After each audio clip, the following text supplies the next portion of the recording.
Yeah, I definitely did. I kind of generally mentioned before that I had gone to a quarter of just a regular MBA program and then pulled out of that, in part because I really just had such enthusiasm and interest in the energy industry, and it wasn't scratching that itch, but Jen certainly did. And so, with that, a couple of examples. One was my part of my goal, in addition to getting more rounded about the energy world, was to get a more kind of corporate job at a larger business after working at startups like Solar City, which is where I worked. And so during one of the classes for, I think it was economics, we evaluated a bunch of different stocks.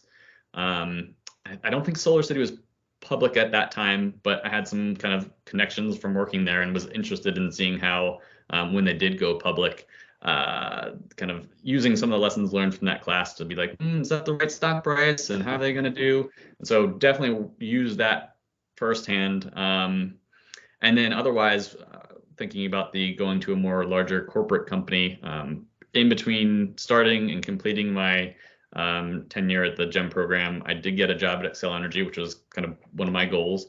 And when I interviewed, my hiring manager asked about, hey, do you know anything about electric vehicles? And do you know anything about compressed natural gas vehicles and these new alternative fuel transportation space? And I was like, well, actually, I just completed one class where we kind of acted and pretended if we were a if you're a natural gas producer, what would you do to help sell more gas? And we decided to pick the path of, well, we'd kind of encourage and build awareness about natural gas vehicles.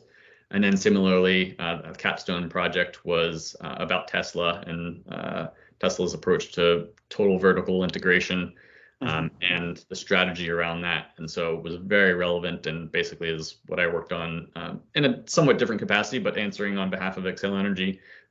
What do we do with these new sources or loads for energy demand on the transportation side, not just in buildings and in businesses? Great. Yeah. Jason, do you have any thoughts on that one? Yeah, I would say initially with like the transition, maybe the toughest part is that you have like all these cool new skills and you're like, oh, I want to implement them in the real world at work, because you've had a variety of experiences with kind of real world application, but with that, academic theory that you want to kind of take back to your work. So, whether that's leadership, accounting, HR, on the finance side. So all these like skills that you have. So maybe that was the toughest part, is like you feel like you have all this knowledge and, things that maybe you want to bring back to your organization or develop even personally.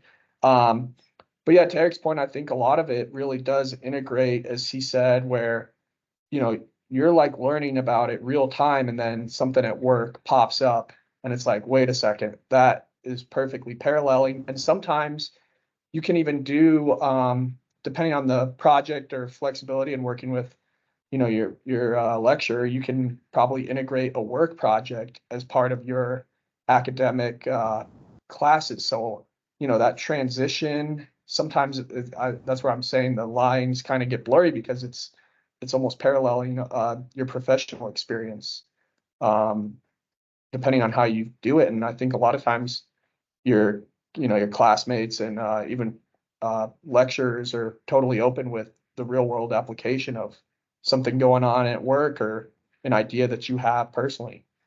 Fantastic. Great.